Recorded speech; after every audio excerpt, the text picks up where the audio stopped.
Margaret reached out to save a stranger from a deadly mountain fall, not knowing the man is the most feared shadow in the Korean underworld, a lethal mafia boss named Woo Jin.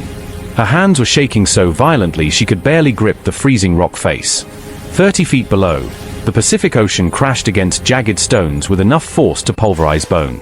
Above her, clinging to a crumbling ledge with one hand while the other hung useless and shattered at his side, was a man seconds from death. The rope groaned, a frantic rasp against the limestone that mirrored the pounding of Margaret's heart. Every muscle in her back screamed as she braced her heels into the shifting shale. She was a waitress who lived on tips and prayer, yet here she was, anchoring a titan. Woo Jin looked up, his gaze piercing through the salt spray, cold, calculating, and dangerously beautiful. Even with death pulling at his heels, he didn't beg. "Let go," he hissed, his voice a low vibration of steel. Margaret didn't listen. She wrapped the hemp around her blooded knuckles and pulled with a strength born of desperation. She didn't realize that by dragging him from the abyss, she was pulling the darkness of the soul underworld into her fragile life. She wasn't just saving a man. She was signing a contract with a ghost. As his weight finally rolled onto the ledge, the silence that followed was heavier than the fall. Margaret had no idea that the hand she just held would soon be the only thing standing between her and a world that wanted her dead. If you're listening right now, help me prove something wrong. My mother said I wouldn't even reach 200 subscribers, but I believe stories like this deserve to be heard. Help me show her that these tales matter. Please subscribe and let's keep breathing life into stories that were never meant to stay silent. Now, let's continue. Margaret's boots slipped on loose rocks as she climbed higher up the mountain trail that didn't belong on any map. Her backpack held 3 empty jars and a crumpled photo of her mother's face, twisted in pain that Morph didn't touch. The rare white mushrooms that grew near the cliff's edge were the only things that made Mama sleep without crying, and Margaret would walk through fire to find them. A scream ripped through the air like a knife through paper. She ran toward the sound, her heart slamming against her ribs. At the cliff's edge, a man dangled from a fraying rope, 30 feet above rocks sharp enough to cut bone. His face was pale, blood dripping from his temple, but his eyes, dark and cold as winter, locked onto hers without fear. Margaret's hands shook as she grabbed the rope, the rough fibers biting into her palms like tiny teeth. "Let go," he said, his voice calm and hard as stone. "You'll fall with me." Margaret didn't answer. She wrapped the rope around her bleeding hands and pulled, her muscles screaming. He was heavy, so heavy her feet started sliding toward the edge, pebbles tumbling into the emptiness below. If she fell, Mama would die alone in that hospital bed, wondering why her daughter never came back. The rope burned deeper into her skin. Her shoulders felt like they were tearing apart from the inside, bones grinding against bones. She dug her heels into the dirt and pulled again, tasting copper in her mouth where she'd bitten her tongue. The man's weight shifted, and for a terrible second, she thought they were both going over. "Tie it to your waist," he commanded, not asking, demanding. Margaret's fingers fumbled with the knot, her vision blurring from tears she refused to let fall. The rope circled her waist once, twice, pulled tight enough to bruise. If he fell now, he'd drag her with him, and they'd die together with the waves crashing below. Her mother's face flashed in her mind, the way Mama used to sing while braiding Margaret's hair before the sickness came and stole her voice. She pulled. Her shoulders made a sound like breaking branches. White-hot pain exploded through her back, stealing her breath, but her hands kept moving. The man clawed at the cliff face with his good hand, his shattered one hanging useless, and inch by terrible inch, he rose. Margaret's knees buckled, her body screaming to let go, but she thought of Mama's hospital bills stacked on the kitchen table like mountains she'd never climb. He rolled onto solid ground, gasping. Margaret collapsed beside him, her arms hanging at wrong angles, shoulders dislocated and screaming. She couldn't lift them, couldn't move them. The world tilted sideways, and she tasted blood. "Your name," she whispered, because she needed to know who she'd just traded her body for. Before he could answer, the sky turned black.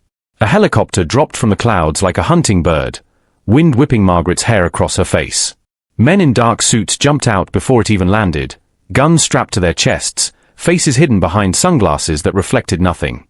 They moved like soldiers, fast and precise, surrounding the man she'd saved. One of them shoved Margaret backward with the butt of his rifle, and she hit the ground hard, her useless arms unable to break her fall. "Wait," she tried to say, but the helicopter's roar swallowed her voice. They lifted him like he weighed nothing, strapping him onto a stretcher with efficiency that spoke of practice.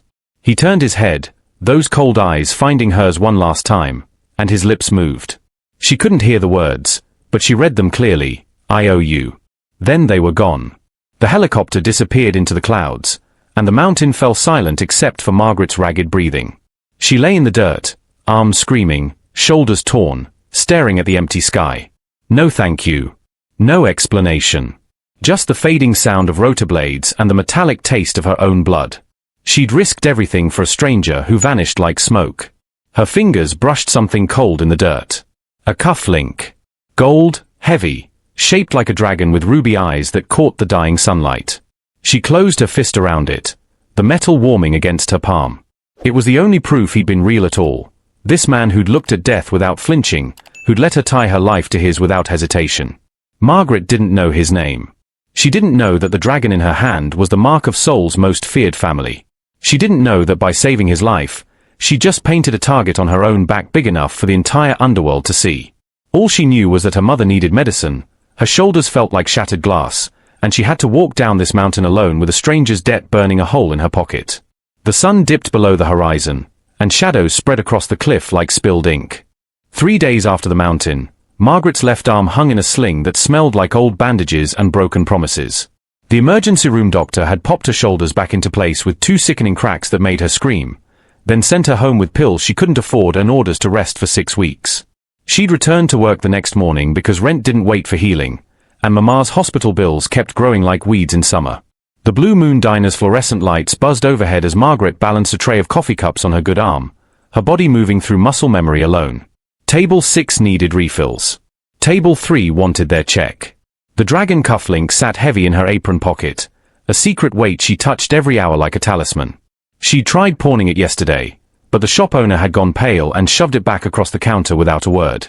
The bell above the door chimed, and the diner's chatter died like someone had cut its throat. 5 men walked in wearing suits too expensive for this neighborhood, their shoes clicking against the cracked linoleum in perfect rhythm. The one in front had a face like a knife, all sharp angles and cruel smiles, and his eyes swept the room like he was counting bodies. Margaret's hand started shaking, coffee sloshing in the pot she held. She'd grown up in neighborhoods where you learned to recognize predators by the way they moved, and these men moved like sharks. "Which one of you?"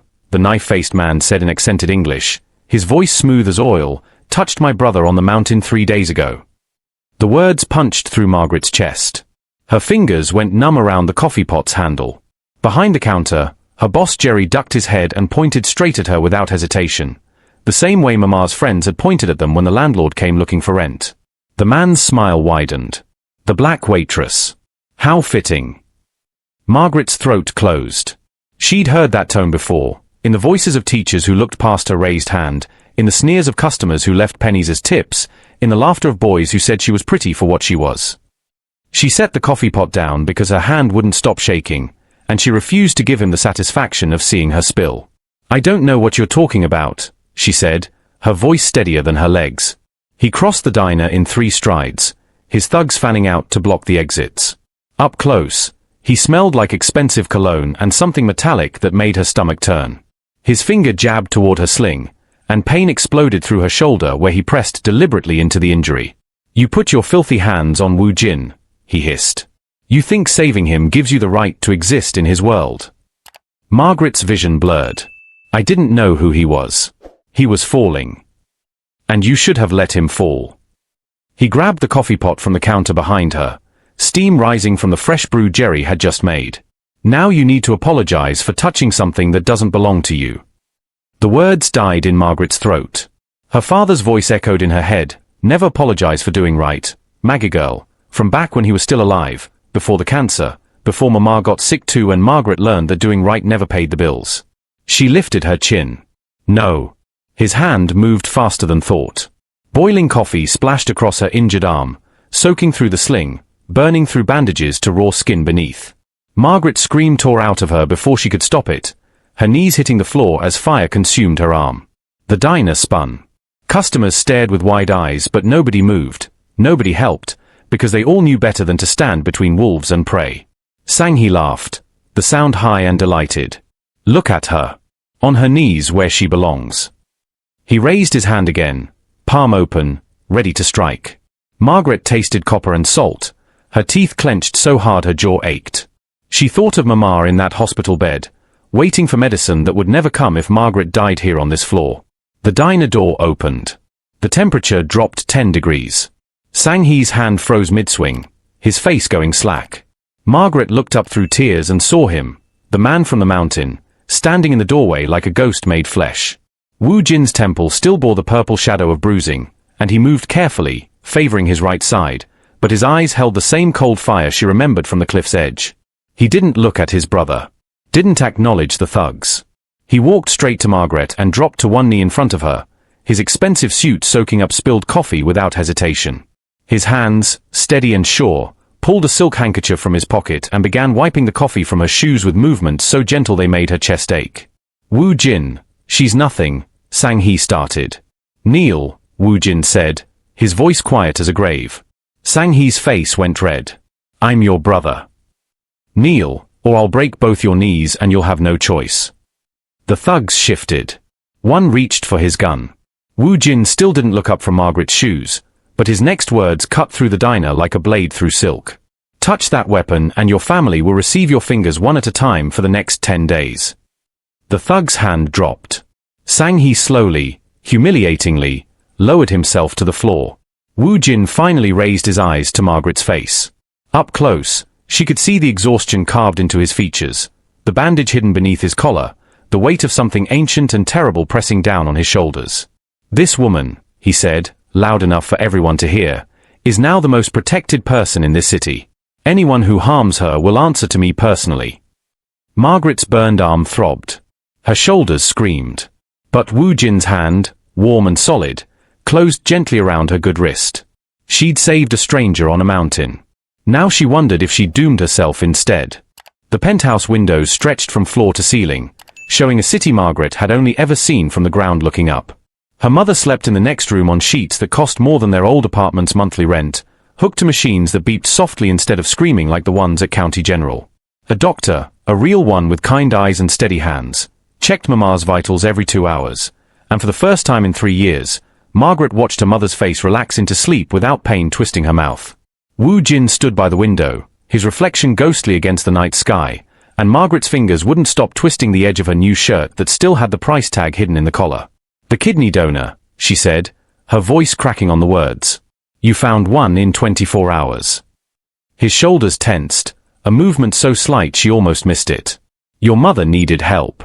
I provided it. The waiting list is 7 years long. Margaret's nails dug crescents into her palms. I checked every day for 3 years. 7 years. Wu Jin turned, and the city lights behind him made shadows pool in the hollows under his eyes. Does it matter how I found it? Your mother will live. The question punched through Margaret's ribs. She thought of Mama's smile this morning, the first real smile since before Daddy died, when the doctor said the transplant could happen within the week. She thought of all the nights she'd held Mama's hand while her mother cried and apologized for being sick, for costing too much, for still being alive. Yes, Margaret whispered. It matters. Wu Jin crossed the room, and Margaret made herself stand still even though every instinct screamed to back away. He moved like water, smooth and inevitable, and up close she could see the fresh bandage peeking above his collar where the mountain had tried to claim him. My brother runs many businesses, he said, each word careful and measured. Some are less legal than others. Margaret's stomach turned to ice. What kind of businesses? The kind that move people across borders. The kind that provide organs to those who can pay. His eyes never left hers. The kind I've tried to stop for 10 years and failed. The penthouse floor tilted. Margaret grabbed the back of a chair, her burned arm screaming in protest.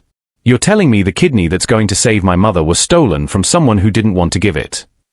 I'm telling you that person is alive and being compensated well enough to change their life.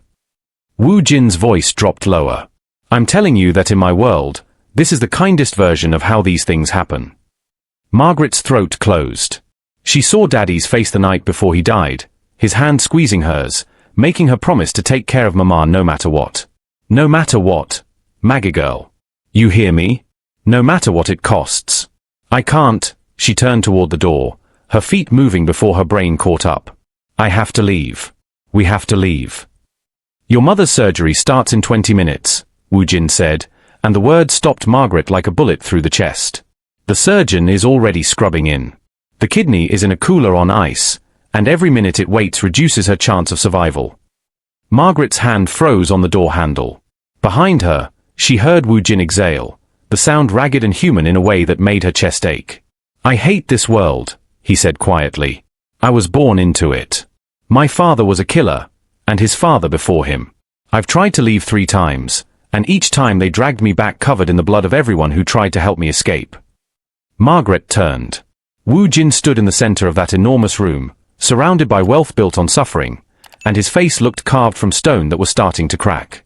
You pulled me off that cliff when you should have let me fall, he continued. You risked your own life for a stranger. That's not something that happens in my world. That's light I haven't seen in 20 years.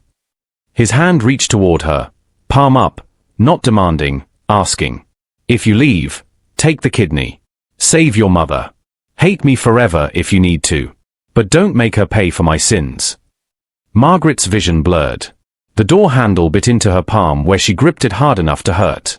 Mama's laugh echoed in her memory, the sound she made when Daddy would dance with her in the kitchen, before the sickness came and stole everything worth keeping. She let go of the door. Wu Jin's shoulders dropped, relief flickering across his face for half a heartbeat before something else replaced it. His head snapped toward the window, his body going rigid. Margaret heard it then, a soft beeping coming from the hallway, rhythmic and wrong. Get down. Wu Jin shouted, already moving. He slammed into Margaret with his full weight, driving her to the floor as the windows exploded inward. The blast hit like a fist from God, all heat and noise and flying glass. Margaret's ears went dead, replaced by high-pitched ringing. Wu Jin's body covered hers, heavy and warm, and she felt the impact when something hit his back, once, twice, 3 times, each hit making him grunt but not move. Then silence. Thick and cotton-filled. Wu Jin rolled off her slowly, his shirt torn and dark with spreading red. Shrapnel stuck out of his back like porcupine quills, 3 pieces of twisted metal embedded deep. His face had gone grey, but his hand found her cheek, checking for injuries with fingers that trembled. Your mother, he gasped. Different floor. Safe room. She's safe. Margaret's hands hovered over his back, terrified to touch, terrified not to. He'd taken the blast meant for both of them, turned his body into a shield without hesitation. Blood pooled beneath him, spreading across marble that cost more than her life. Why? She choked out. Wu Jin's eyes met hers, and she saw the answer in the way his fingers tangled with hers, desperate and gentle and doomed. Because, he whispered, I owe you. Footsteps thundered in the hallway. Margaret didn't know if they were coming to help or finish the job. She gripped Wu Jin's hand tighter and refused to let go. The cabin sat in the same mountain range where Margaret had first grabbed a stranger's hand and pulled him from death. Wu Jin's blood had soaked through 3 bandages during the drive up, turning the car's leather seats dark and sticky. Margaret's hand shook as she helped him through the door, his weight heavy against her good shoulder, and the irony tasted bitter on her tongue. She'd saved him from falling once, and now gravity kept trying to claim what it was owed. Sit, she ordered, pointing to the wooden chair by the stone fireplace. Wu Jin collapsed into it without argument, his face the color of old newspaper. The shrapnel wounds in his back had turned angry red, infection spreading in lines that looked like rivers on a map leading straight to his heart. Margaret had watched her father die from an infection the hospital said they treated, had held his hand while fever cooked him from the inside out, and she knew that look, the glassy eyes, the shallow breathing, the way Wu Jin's skin burned hot enough to hurt when she touched his forehead. Take off your shirt, she said, her voice steadier than her hands. He fumbled with the buttons, fingers clumsy with fever. Margaret had to finish the job, her burned arm screaming as she peeled blood-crusted fabric away from wounds that wept clear fluid. The shirt fell away, and Margaret's breath caught in her throat for reasons that had nothing to do with attraction. His back was a roadmap of violence. Scars crossed each other like the city's streets, some thin and surgical, others thick and ragged. A cigarette burn marked his left shoulder blade.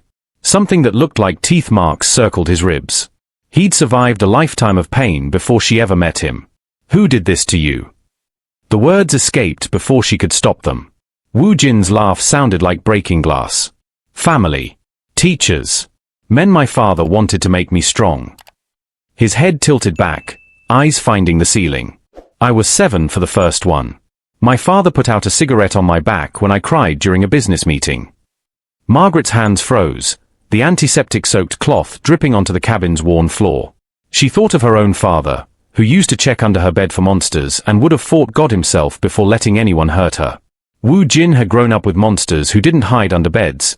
They sat at dinner tables and called it love. My mother was a maid in my father's house, Wu Jin continued, his voice distant and dreamy with fever. He used her and threw her away. But before she died, she made me promise something. What?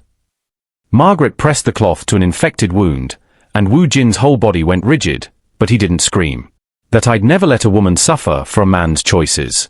That I'd be different. His eyes found hers, dark and burning. I've broken every promise except that one. Margaret's throat closed. The cloth moved across his back in gentle circles, cleaning away blood and pus, and with each pass she saw more of him. Not the killer, not the boss, but the boy who'd been burned and beaten and told it would make him strong. Her father's voice echoed in her head. We judge a man by what he does when nobody's watching, Maggie girl. Wu Jin had taken shrapnel meant for her without thinking twice. You kept your promise, she whispered. His hand caught hers, stopping the cloth mid-stroke.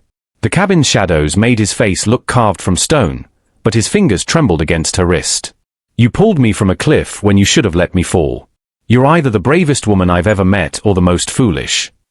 Maybe both, Margaret said, and the space between them felt charged like air before lightning strikes. Wu Jin stood, unsteady but determined, and suddenly they were close enough that Margaret could count his heartbeats and the pulse at his throat. His hand cupped her face with a gentleness that made her chest ache, thumb tracing the line of her jaw like she was something precious he was afraid to break. I don't know how to be good, he said, his voice raw. But with you, I want to try.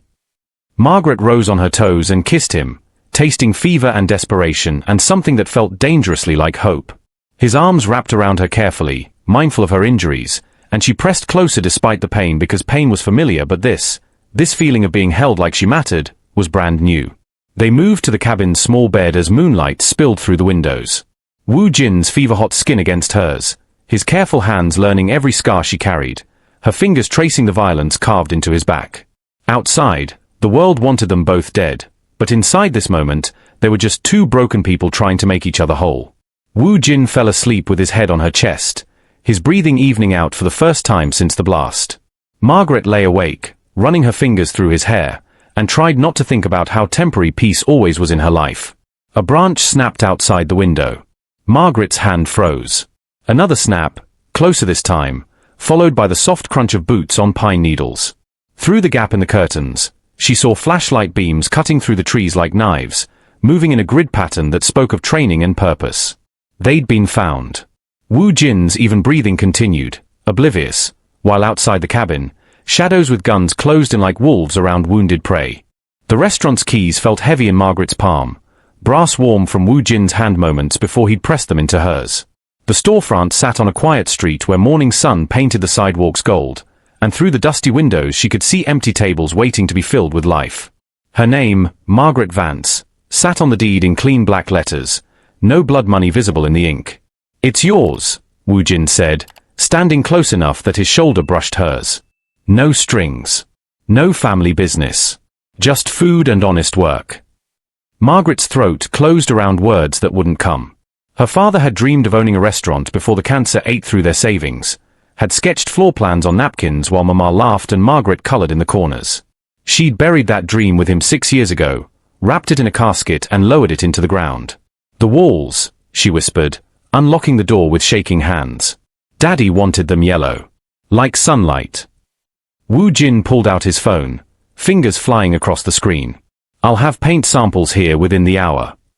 They spent the afternoon drowning in color swatches, butter yellow and honey gold and shades with names like morning sun that made Margaret's chest ache. Wu Jin watched her face more than the paint chips, his eyes tracking every smile like he was memorizing her happiness in case it disappeared.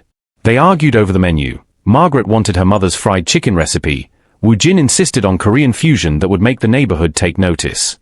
Compromise, Margaret said, her hand finding his across a table scattered with sample menus. We do both. Your world and mine, together on one plate. Something shifted in Wu Jin's face, soft and unguarded.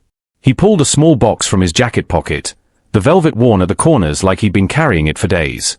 Inside sat a simple gold band, no diamonds, no dragon engravings, just clean metal that caught the light and held it. "Marry me," he said, not a question but a plea. Not the man I was. Not the boss or the killer. Marry the man who wants to paint walls yellow and argue about menus and wake up next to you until I'm old and grey. Margaret's vision blurred. The ring slid onto her finger like it had been made for her, warm and solid and real. She kissed him there among the paint samples and empty tables, tasting salt and hope and the future they were building from scratch. "I'm pregnant," she whispered against his mouth. Wu Jin went still. His hands found her face, tilting her head back so he could see her eyes, searching for the truth written there. Margaret watched understanding dawn across his features. Shock first, then wonder so pure it made her chest crack open. "You're sure?" His voice broke on the words. 3 tests. All positive. Margaret pressed his palm flat against her stomach where nothing showed yet but everything was changing. "I was scared to tell you. With everything happening, with your world Anne." Wu Jin dropped to his knees, his forehead pressing against her belly through her shirt. His shoulders shook, and Margaret realized with dawning horror that he was crying, silent, wrecking sobs that tore through his whole body. She'd seen him take shrapnel without flinching, had watched him face death without fear, but this broke him open.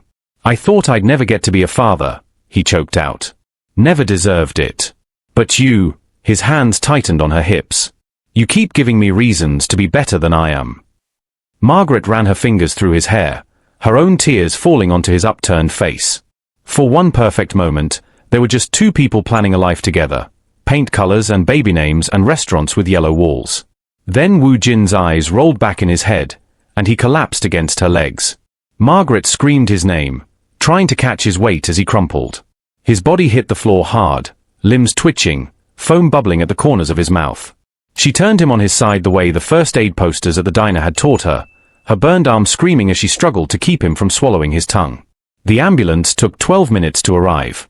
12 minutes of Margaret kneeling on cold tile, feeling Wu Jin's pulse flutter like a dying bird beneath her fingers, watching the man who just proposed seize and shake and slip away from her. The emergency room's fluorescent lights turned everything the color of old bones. Margaret sat in a plastic chair, Wu Jin's blood still under her fingernails, while doctors in clean coats spoke words that didn't make sense. Aneurysm. Internal damage. Cliff fall trauma that had been slowly killing him for weeks. The impact when he hit the rocks fractured a vessel in his brain, the doctor said, his voice professionally gentle. It's been bleeding slowly, building pressure. Today it finally ruptured. Margaret's hands twisted the engagement ring, the gold cutting into her palm. "Can you fix it?" The doctor's face told her the answer before his mouth opened. "The location makes surgery impossible. Even if we could reach it, the risk of paralysis or death is." "How long?" Margaret's voice sounded hollow, echoing from somewhere far away. "Weeks. Maybe a month if we're lucky." The doctor's hand touched her shoulder, meant to comfort but feeling like a weight trying to drag her under. "I'm sorry." Margaret looked through the window into Wu Jin's room where he lay unconscious, machines beeping their steady rhythm. His hand rested on top of the blanket, palm up like he was still reaching for her. Inside her, their child grew, too small to know that its father was dying, too innocent to understand that happiness in Margaret's world always came with a price. She'd pulled Wu Jin from a cliff and given him a few more weeks of life. Now she got to watch him fall again, slower this time, while she stood helpless on solid ground. The ring on her finger caught the light, simple and gold and mocking. Outside the hospital, the sun set on a day that had started with paint samples and ended with a death sentence. Margaret pressed her palm against her stomach and tried to remember how to breathe. Wu Jin woke in the safe house's bedroom with Margaret's scent still on the pillow and dried blood crusted under his nose. The aneurysm had given him 3 days of peace before the seizure started. Small ones at first, just tremors in his hands, but yesterday he'd lost 20 minutes to darkness and woke with Margaret's terrified face hovering above him. Now his head felt stuffed with broken glass, each heartbeat sending shards through his skull. Margaret's phone buzzed on the nightstand. A text from her childhood friend Keisha. "Can I stop by? Need to talk. It's about money." Wu Jin's fingers hesitated over the screen. Margaret had mentioned Keisha once, grew up in the same neighborhood, used to share lunch money when Margaret's father got sick. He typed back using Margaret's phone, "Come at noon. Side door." The betrayal came gift-wrapped in desperation. Keisha arrived with mascara-streaked cheeks and a story about an eviction notice, rent she couldn't pay, a daughter who needed shoes. Woo Jin listened from the bedroom doorway, watching Margaret press cash into her friend's shaking hands. Money Margaret had earned scrubbing floors while Keisha's eyes tracked the exits, memorizing the security panel's code, counting the number of guards outside. "Thank you," Keisha whispered, and the hug she gave Margaret lasted 3 seconds too long, the kind of embrace that felt like goodbye. She left through the side door at 12:47. Sang-hee's men hit the house at 1:15. The windows exploded inward in synchronized bursts, flashbangs turning the world white and screaming. Woo Jin's body chose that moment to betray him. His vision tunneled, legs collapsing as another seizure ripped through his brain like lightning.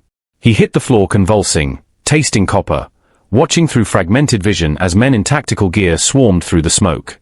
Margaret fought like a wildcat. She got a lamp through one man's face, her burned arm swinging despite the pain, but there were 6 of them and only one of her. They zip-tied her wrists behind her back while Woo Jin's muscles spasmed uselessly, his mind screaming at his body to move, to protect, to do anything but shake and drool on the floor like a broken dog. "Take her," someone ordered, and through the seizure's haze Woo Jin saw his brother step through the shattered doorway, immaculate in a suit that probably cost more than the safe house. Sang-hee crouched beside Woo Jin's twitching form, his smile sharp as a filleting knife. "The mighty Woo Jin. Look at you. Dying from the inside out like our father did. At least he managed to die with dignity." Woo Jin's mouth wouldn't form words, but his eyes promised murder in a language older than speech. "I'll send you a video," Sang-hee said, standing. "Watch it carefully. Then call me when you're ready to discuss terms." They dragged Margaret out screaming Woo Jin's name. He heard her voice fade down the hallway, heard the van doors slam, heard the silence that followed feel like a grave closing. The seizure released him 10 minutes later, leaving him gasping on blood-slick floor with muscles that felt like torn rope. His phone buzzed. A video file from an unknown number. Woo Jin's hand shook, from the seizure or rage, he couldn't tell, as he pressed play. The screen showed Margaret bound to a metal chair, her face already swelling from a fresh bruise. Behind her, Woo Jin recognized the cliff's edge where Margaret had first saved his life, the same rocks he'd nearly died on, the same ocean wind whipping her hair across her face. Sang-hee's voice came from off-camera, pleasant as poison. "The global account access codes. Big brother. All of them. You have 12 hours to transfer complete control, or I see if your little waitress can fly better than you did." The camera zoomed closer to Margaret's face. Blood trickled from her split lip, but her eyes stayed defiant, hard as diamonds. Woo Jin's chest cracked open watching her refuse to break. "There's one more thing she needs to see first," Sang-hee continued. The camera panned away, focusing on a building in the valley below. Even from distance, Woo Jin recognized the yellow walls, bright as sunlight, fresh paint gleaming in afternoon light. Their restaurant. The dream they'd built in colors and compromise. Men surrounded the building, gas cans glinting in their hands. "No," Woo Jin whispered, but the word had no power against recorded video. They poured gasoline in rivers across the threshold, splashed it against those yellow walls, threw it through windows that had reflected Margaret's smile just days ago. The match fell in slow motion, and flames erupted like hellfire, consuming their future in seconds. The restaurant that was supposed to be clean money and honest work and a life different from the one Woo Jin was born into. It burned so hot the video's audio crackled. The camera swung back to Margaret's face. Tears cut clean lines through the dirt on her cheeks, and Woo Jin watched her watch their dreams turn to ash. Her shoulders shook once, twice, then went rigid as rebar. "You watching, Jin?" Sang-hee asked, stepping into frame. His hand grabbed Margaret's hair, yanking her head back to expose her throat. 12 hours. Then I'll send you pieces of her until. Don't come for me, Jin.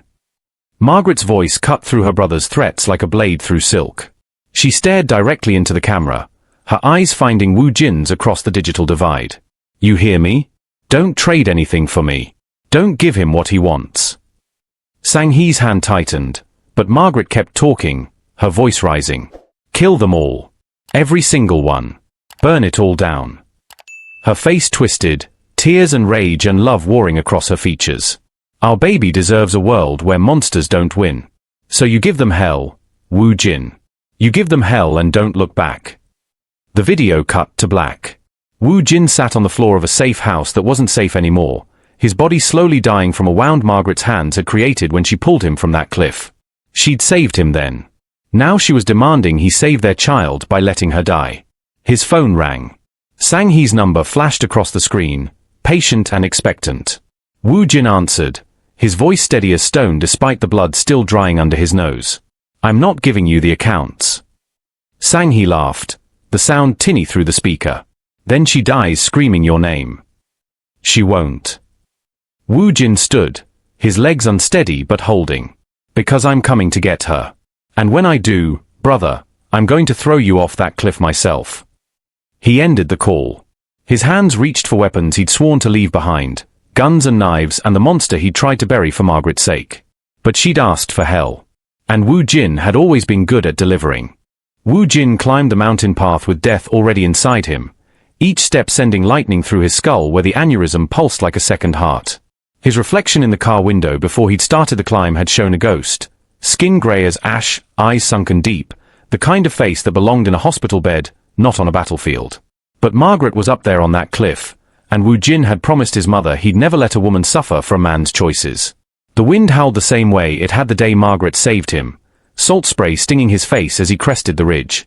Sang Hee stood at the cliff's edge with Margaret bound beside him, a gun pressed to her temple. 6 guards formed a semicircle behind them, weapons trained on the path. Woo Jin counted them automatically, old habits from a life he'd tried to leave, and knew he couldn't take them all, not with his body already shutting down. You look terrible, brother, Sang Hee called over the wind. Should have stayed in bed. Died with some dignity. Woo Jin's hand went to his jacket pocket, pulling out a small USB drive that caught the dying light. The account codes. Everything. Just let her go. Margaret's eyes found his across the distance, and Woo Jin saw her mouth form the word no even though the wind stole her voice.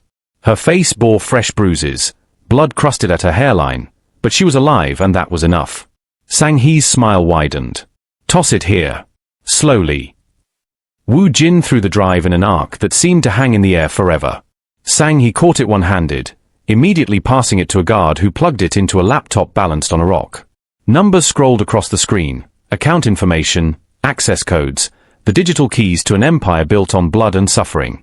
It's all here, the guard confirmed. Transferring now.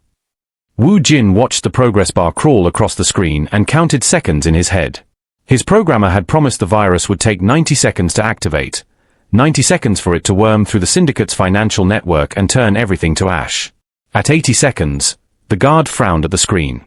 Something's wrong. The accounts are... The laptop went black. Then red. Then began displaying a single message in letters that scrolled like bleeding wounds. Deleted. Deleted. Deleted. Sang Hee's face transformed, pleasant mask cracking to reveal the monster underneath. What did you do? Burned it all, Woo Jin said, his voice carrying across the cliff. Every account. Every dollar built on slavery and suffering. It's gone. The gun swung from Margaret's head toward Woo Jin's chest. You just killed yourself for nothing. I still have her. Then you'll die with nothing. Woo Jin stepped forward, his legs steady despite the pressure building behind his eyes. No money. No empire. No way to pay the men standing behind you who just watched their retirement funds evaporate. The guards shifted, glances exchanged. Woo Jin saw the calculation in their faces, loyalty versus survival, dead bosses versus empty pockets. Sang Hee saw it too. Stay where you are. I'll pay you from... From what? Woo Jin took another step. You just lost everything. You're as broke as the waitress you wanted to throw off this cliff. Sang Hee's finger tightened on the trigger. Woo Jin's vision tunneled, pressure spiking in his skull as the aneurysm swelled. He dove left as the shot cracked through the air, tasted blood flooding his mouth, felt his body scream that this was it, the last push, the final betrayal of flesh against will. He crashed into Sang Hee with his full weight, both of them hitting the rocks hard enough to crack ribs. The gun skittered away, disappearing over the cliff's edge. Sang Hee's fist caught Woo Jin's temple, right where the aneurysm bloomed like a poisonous flower, and the world fractured into kaleidoscope pain. Woo Jin swung anyway, his knuckles splitting on his brother's teeth. They rolled across stone slick with spray, closer to the edge where Margaret had once held a rope with bleeding hands. Blood poured from Woo Jin's nose, his ears, his eyes weeping red as vessels burst inside his dying brain. Sang He got on top, hands wrapping around Wu Jin's throat. You destroyed everything. For what? A waitress and a bastard child. Wu Jin's vision grayed. His hand scrabbled weakly at his brother's grip, strength leaving like water through cupped palms. Through the darkness closing in, he saw Margaret, his Margaret, rising behind Sang He with zip ties hanging broken from her wrists. She held a climbing piton in her burned hand, the metal spike still anchored to the rock. She drove it into the back of Sang He's leg with all the force of a woman who'd spent years carrying heavy trays and heavier burdens. Sang He screamed, his grip releasing, his body arching backward. Margaret yanked the piton free and blood sprayed in an arc, painting the rocks the same color as the restaurant flames. Sang He stumbled, his wounded leg collapsing, arms pinwheeling as he tried to catch balance that was already lost. He fell backward off the cliff, screaming Wu Jin's name the same way Wu Jin had screamed weeks ago when Margaret first found him. The sound cut off abruptly when he hit the rocks below, replaced by waves that cared nothing for family or empires or men who thought they were gods. Margaret dropped the piton and reached for Wu Jin, but his body was already failing. He collapsed against the cliff face, blood pouring from his nose and ears, the aneurysm finally rupturing under the strain of the fight. His vision tunneled to a pinpoint focused on Margaret's face, beautiful and fierce and alive. The baby, he whispered, his hand finding her stomach. Keep them safe. Keep them good. You're not dying here, Margaret choked, her hands on his face, trying to hold him together through will alone. You hear me? We're going home. We're painting those walls again. Wu Jin's eyes rolled back as the last vessel burst. Behind them, the guards were already running, abandoning a sinking ship with no captain and no treasure. The ocean crashed below, indifferent as always. Margaret screamed his name into the wind, but Wu Jin was already falling, not off a cliff this time, but into darkness that no rope could pull him from. She'd saved him once on this mountain. Now she could only hold him while he slipped away. Margaret drove one-handed, her other hand pressed against Wu Jin's chest where blood soaked through his shirt in spreading darkness. His head lolled against the passenger seat, eyes rolling back until only white showed, and every few seconds his body would seize, small convulsions that made the steering wheel jerk in Margaret's grip. She screamed his name at every red light, her voice going raw, because silence meant death and she'd already buried too many people she loved. Stay with me, she choked out, running the fourth red light. You promised. You promised we'd paint those walls. Wu Jin's hand found hers where it pressed his chest, his fingers weak as paper. Margaret. Don't, she cut him off, tasting salt and copper. Don't you dare say goodbye. Not yet. Not when. Pain ripped through her abdomen like a knife, stealing her breath. Margaret's foot slammed the brake, the car screeching to a stop 3 blocks from the hospital. Warmth flooded between her legs, soaking through her jeans, not blood, but amniotic fluid that smelled like earth and new life and terrible timing. No, she whispered. No, no, no. It's too early. We have 4 more weeks. Another contraction hit, doubling her over the steering wheel. Wu Jin's fingers tightened on hers, and when she looked at him his eyes had cleared, sharp and focused despite the blood still dripping from his nose. Drive, he rasped. Now. Margaret drove. 3 blocks felt like 3 miles, every bump sending agony through her contracting uterus while Wu Jin bled out beside her. The hospital's emergency entrance loomed ahead, bright lights cutting through darkness, and Margaret laid on the horn until orderlies came running with gurneys and questions she didn't have breath to answer. They pulled Wu Jin from the car first, his body limp as they strapped him down. Margaret tried to follow, but her legs wouldn't hold her, knees buckling as another contraction tore through her center. Strong hands caught her, lowered her onto a second gurney, and suddenly they were racing side by side down fluorescent hallways that smelled like antiseptic and fear. Brain hemorrhage, someone shouted. Get him to OR3, stat. This one's in active labor, another voice called. Water broke, contractions every 2 minutes. They were moving in opposite directions, Wu Jin toward surgery that might save him, Margaret toward delivery that would take everything she had left. Her hand shot out, catching his gurney's rail, her fingers locking on metal that felt cold as death. Wait. The word ripped from her throat. Please, wait. The gurneys stopped. A nurse with kind eyes and no time looked between them, understanding blooming across her face. You want to marry him? It wasn't a question. Margaret nodded, her hand finding Wu Jin's across the gap between their gurneys. His pulse fluttered weak beneath her fingers, his skin grey as old newspaper, but his eyes, those dark eyes that had looked at death without flinching, found hers and held. "Someone get the chaplain," the nurse ordered. "Now." The chaplain appeared like a miracle, old and wrinkled and wearing pajamas under his robe because midnight didn't wait for proper dress. He stood between their gurneys, his hands raised, and spoke words older than hospitals or empires or the money Wu Jin had burned to save her. "Do you, Wu Jin, take this woman?" "Yes." Wu Jin's voice cracked, blood bubbling at his lips. "Yes, I take her. I take her and the child and every moment we should have had." Margaret's vision blurred. Another contraction hit, stealing her breath, but she forced the words out between gritted teeth. "I take him. I take all of him, the good and the bad and the broken. By the power vested in me," the chaplain said, rushing through blessings that usually took 10 minutes, "I now pronounce you husband and wife," Wu Jin finished, his hand squeezing Margaret's with the last of his strength.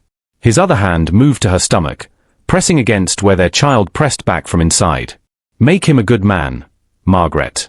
Not a powerful one. Not like me." "He'll be exactly like you," Margaret sobbed.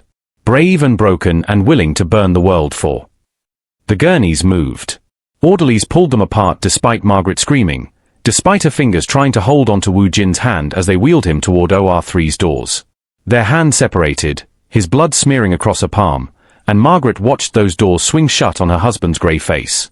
They wheeled her into delivery, fluorescent lights too bright, voices too loud, hands pushing her legs apart while her body tried to tear itself in two. Through the wall, she heard the rapid beeping of Wu Jin's heart monitor, fast and desperate, a hummingbird trapped in a cage. "Push," someone commanded, and Margaret pushed even though her heart was in the next room, dying with a man who tried so hard to be good. The heart monitor's beeping escalated. Faster. Faster. Then, a flat tone. One continuous note that meant a heart had stopped beating. Margaret's scream tangled with her push, grief, and effort merging into something inhuman. Her body convulsed, expelling the child she and Wu Jin had made in a mounting cabin while the world hunted them. The baby's first cry cut through the delivery room, high and furious and alive. "It's a boy," the nurse said, her voice too gentle. "A healthy boy." They placed him on Margaret's chest, all warm weight and flailing limbs, his face scrunched and red and perfect. Margaret's hands cradled him automatically, her body knowing what to do even as her mind shattered. He had Wu Jin's eyes, dark and serious, even newborn. His tiny fist wrapped around her finger with surprising strength. Through the wall, Wu Jin's heart monitor continued its flat, endless tone. The nurse's hand touched Margaret's shoulder, her face saying everything her mouth couldn't. Wu Jin had made it through surgery, had fought back to consciousness long enough to hear his son's first cry, and then he'd let go. Margaret held her son against her chest where Wu Jin's blood still stained her shirt, and understood the cruelest truth. She'd saved Wu Jin from a cliff so he could give her this child, this piece of him that would grow and breathe and carry his father's name into a world Wu Jin had burned clean for him. Her husband had died in the next room while their son was born. She was a wife and a widow in the same heartbeat. The baby stopped crying, his dark eyes finding hers, and in their depths Margaret saw Wu Jin looking back, brave and broken and hers for one perfect moment before the mountain claimed what it was always owed. Margaret stood at the cliff's edge 6 months after watching her husband die through a hospital wall, her son strapped to her chest in a carrier that smelled like baby powder and grief. The Pacific Ocean crashed against the same rocks that had tried to claim Wu Jin twice, but now a bronze plaque marked the spot, Wu Jin Memorial, where one life ended so others could begin. The city had declared it protected land after Margaret donated enough money to make politicians forget whose blood had earned it. The wind tugged at her hair, gentler now than it had been that night, and Jinsu made a small sound against her chest, half cry, half coo, that reminded her why she'd climbed this mountain today. Her son deserved to know where his father had fought and died, deserved to understand the man whose name he carried even if he'd never feel those hands hold him. "We need to talk about your foundation proposal." Her assistant's voice crackled through the earpiece Margaret wore even here. "The board wants to know why you're refusing pharmaceutical company donations." Margaret's jaw clenched. "Because those companies profit from the same desperation that killed my father. Tell the board if they don't like clean money, they can find another CEO." She ended the call. 6 months ago she'd been a waitress who lived on tips and fear. Now she ran the Vance Wu Foundation with assets that made investment bankers stammer. Every dollar Wu Jin's virus hadn't destroyed, every account the syndicate had hidden in legitimate shells, all of it liquidated and scrubbed clean through lawyers who charged enough to buy silence. The board kept trying to make her respectable, kept pushing her toward traditional philanthropy that looked good in press releases. But Margaret had promised Wu Jin she'd burn the system that tried to kill them both, and she kept her promises. "Your daddy would be proud," she whispered to Jinsu, adjusting his carrier. "We opened the hospital last month. 300 beds, all free. No insurance forms. No payment plans. No organs from people who didn't have a choice." The baby's fist tangled in her shirt, pulling with surprising strength for someone so small. Margaret had her mother living in the penthouse now, kidney transplant successful, color back in her cheeks, and Mama spent her days singing to Jinsu the same song she'd sung to Margaret before sickness stole her voice. They'd rebuilt what cancer and desperation had torn apart, but the foundation's cornerstone bore her father's name, because he'd taught her that doing right mattered even when it cost everything. Margaret walked to the headstone, black granite carved with Wu Jin's name in English and Korean, dates that bracketed a life too short and too violent. She knelt carefully, protecting Jinsu's head, and pressed her palm against stone already warm from morning sun. "I brought someone to meet you," she said, her voice steady despite her throat closing. "Jinsu Wu. 6 months old yesterday. He has your eyes and your stubborn chin, and he screams like you're teaching him to fight from wherever you are." A sob caught in her chest. Margaret had cried herself empty the first 3 months, had screamed at God and fate and mountains that took everything, but today her eyes stayed dry because Jinsu was watching with those dark, serious eyes, and she refused to teach him that grief meant drowning. "The trafficking rings are gone," she continued, her fingers tracing Wu Jin's name. "Every single one your brother ran. I used your money to fund task forces that don't ask questions about jurisdiction. They've rescued 200 people in 6 months. 200 lives your death bought back." Jinsu made another sound, this one curious, and his tiny hand reached toward the headstone like he could feel his father's presence in the stone. Margaret guided his palm to the engraved letters, let him touch the name he'd carry into a future Wu Jin had died creating. Something white caught her eye, tucked beneath the headstone's base where wind couldn't carry it away.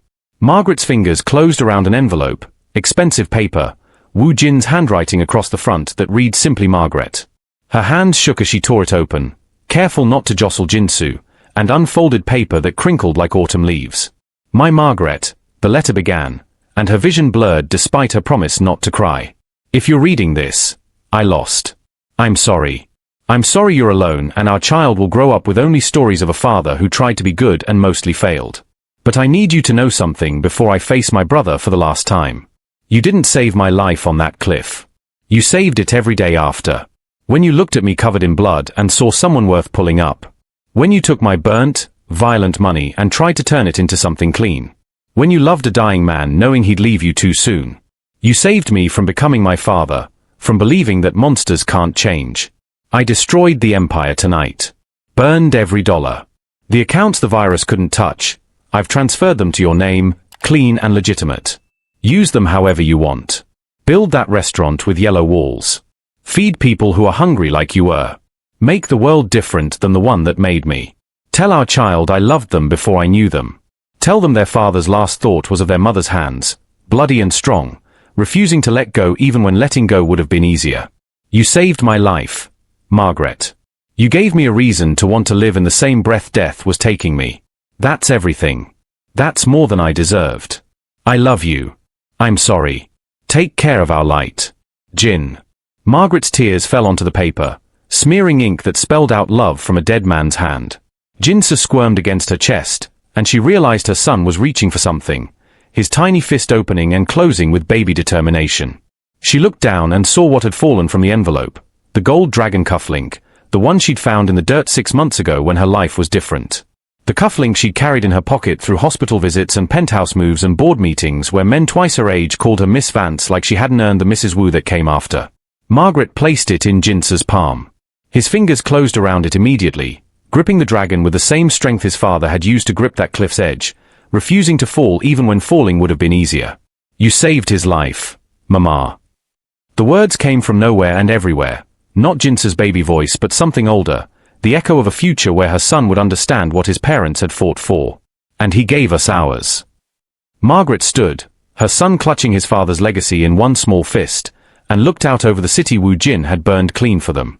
The hospital rose in the distance, 12 stories of glass and hope, built on money that used to buy suffering but now bought healing. Her mother sang in the penthouse. The trafficking rings lay in ashes. And Jinsu would grow up in a world where monsters could change, where waitresses could save killers, where love could bloom in the space between falling and landing. She pressed her lips to her son's head, breathing in his baby-sweet smell, and whispered against his dark hair, "We're going home now. We're going to paint those walls yellow. We're going to feed people. We're going to make your daddy proud." The ocean answered with waves that sounded almost like applause.